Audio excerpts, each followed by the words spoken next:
San Francisco bounced back. Holy cow, 34-3.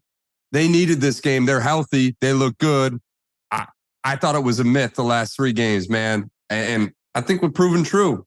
San Fran looks legit again. Your thoughts? Yeah, I mean, they look legit going. It's an East Coast time zone game. They win the game by 31 points. Could have been worse. They tried to get Christian McCaffrey to extend his touchdown streak. They had the ball first and goal, gave the ball 4 times. Jacksonville did everything they could to make sure he didn't get his 18th game of a touchdown, but Nicholas, John Bosa, Javon Hargraves both have had really excellent games.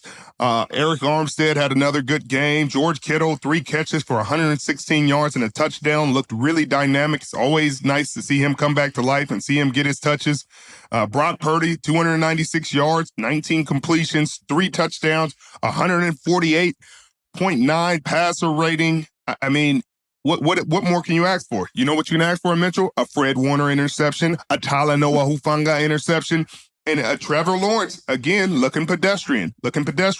He has 17 of 29, 185 yards, 2 interceptions. He was sacked 5 times. He lost a fumble. It was another one of those games for him where he just happened to struggle offensively. His defense wasn't able to pick him up with turnovers and getting stops. And San Francisco looked really good. Well, Richard, the hype train for the Jacksonville Jaguars coming into this game was as hot as they get. And the 49ers derailed that hype train. You know, this was a test for the Jaguars because I think everyone kind of thought they were on the brink of being a true contender in this league. They got work to do. And I don't know how much of this is the San Francisco 49ers being pissed off, coming off a bye week, losing 3 in a row, finally getting healthy, finally getting their guys back in Deebo and Trent Williams. But the Jacksonville Jaguars are going to have to wake up quick from this game because they suffered a defeat like this last year to my Detroit Lions, got absolutely waxed, and then they went on a massive run, ended up winning a playoff game.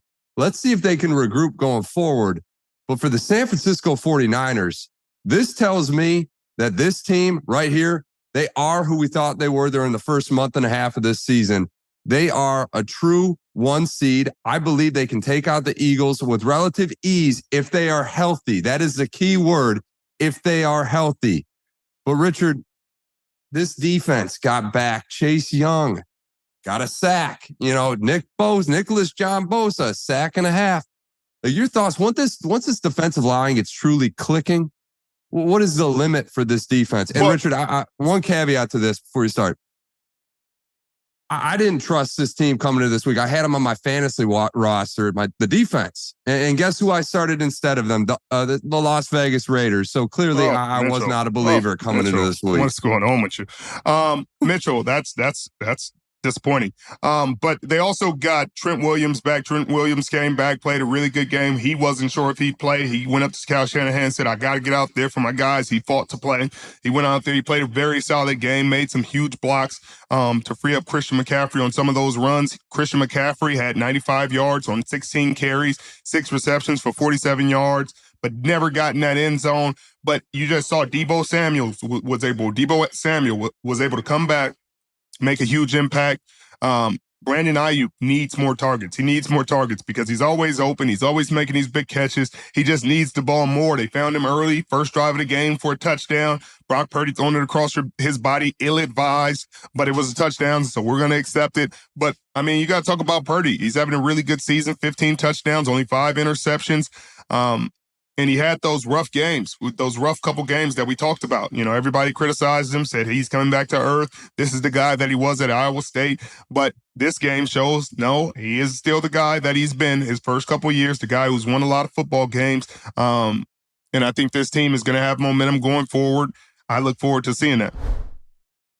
Okay, football season is finally here. And here's one thing every fan should know. You can get anything you need for game day delivered with Uber Eats. Well, almost anything. Because no, you can't get your dream running back for your fantasy team delivered with Uber Eats. But flapjacks, baby back ribs, and a cold 6-pack? Yeah, you can definitely get those. Great pass protection? That's a no. Great pizza selection from your favorite places? Yes. Championship defense? No. Deodorant? Yep, a well-executed fake punt. No. Delicious fresh produce? Yes. Game-clinching turnovers? No. But pastry turnovers? You know, the kind with delicious apple filling? Oh, yeah.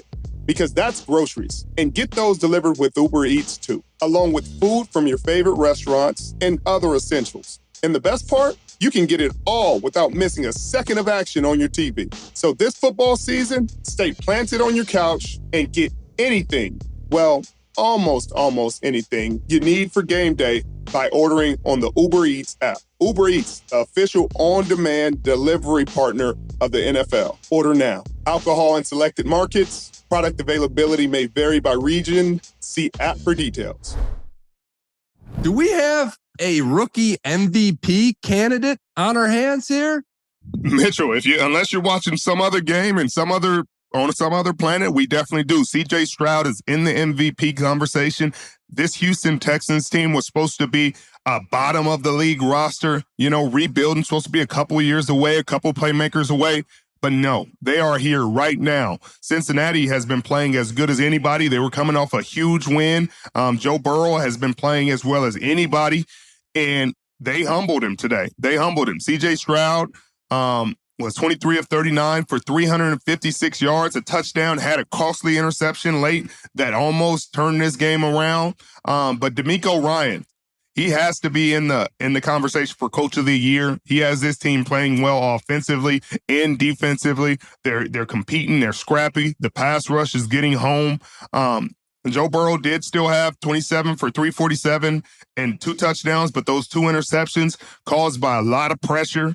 Tyler Boyd, my apologies, had 8 catches for 117, but he had a costly drop in the end zone that could have gave them the lead late in the ball game, but he dropped it. They had to settle for a field goal, which tied the game up and allowed CJ Stroud another game-winning drive at the end in the fourth quarter, last drive of the game, with time expiring, with a kicker that they just brought up from the practice squad.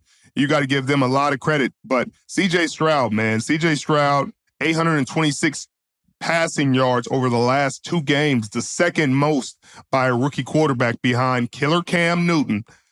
I mean, what are we talking about, Mitchell? They are so impressive because Cincinnati's been hot, Rich. I mean, let's not forget that. The Cincinnati is probably one of the hottest teams in the NFL, and they go on the road and they match them step for step, and they dominated this game. And then CJ Stroud had that quote-unquote rookie moment throwing that interception. And you thought, okay, maybe this guy is human. Cincinnati comes back. Joe Burrow does Joe Burrow things. And all of a sudden, hey, Cincinnati's going to win this game. But not so fast. CJ Stroud. To me, these are MVP moments. They talk about Heisman moments in the college football ranks. These are MVP moments when you're on the road.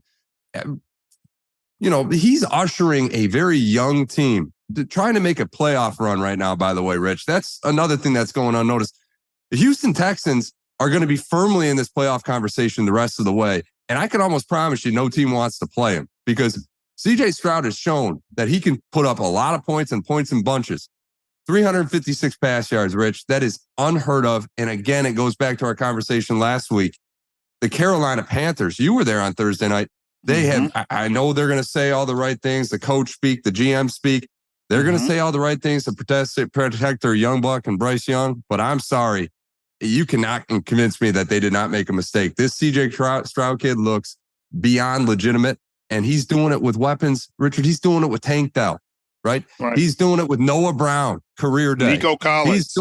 Nico Collins, Robert Woods. Just imagine once this team gets a true number 1 wide receiver, because they're going to be able to leverage this rookie, this rookie pay scale that CJ Stroud's going to be on for the next 5 years. Richard, they're going to be able to do a hell of a lot of damage. They are, and let's talk about their schedule because they are in it. We can talk about their defense and Sheldon Rankins having 3 sacks. I mean, one of those plays, he got pushed down, got back up, forced a fumble. I mean, that could have been a huge turnover in the game. Cincinnati was able to recover it. Shaq Griffin had an interception. DeAndre Houston Carson had an interception. But they play the Arizona Cardinals next. Mitchell, that's a winnable game for this team. That's definitely a winnable game. I mean, people were looking at this schedule and saying, oh, this should be a win. They're going to look back at some of these games they lost, like the Carolina game. They lost, very 2-point game. The Atlanta game they lost, another 2-point game, as games they wish they could have back, because I can't imagine what we'd be saying if they had won those 2 games. But they got Arizona, Jacksonville, and Denver coming up, Mitchell. They can win all 3 of those games. The Jacksonville game will be a dogfight, but they win all 3 of those games, Mitchell. We're talking about an 8-4 ball club and one of the hottest teams in the NFL.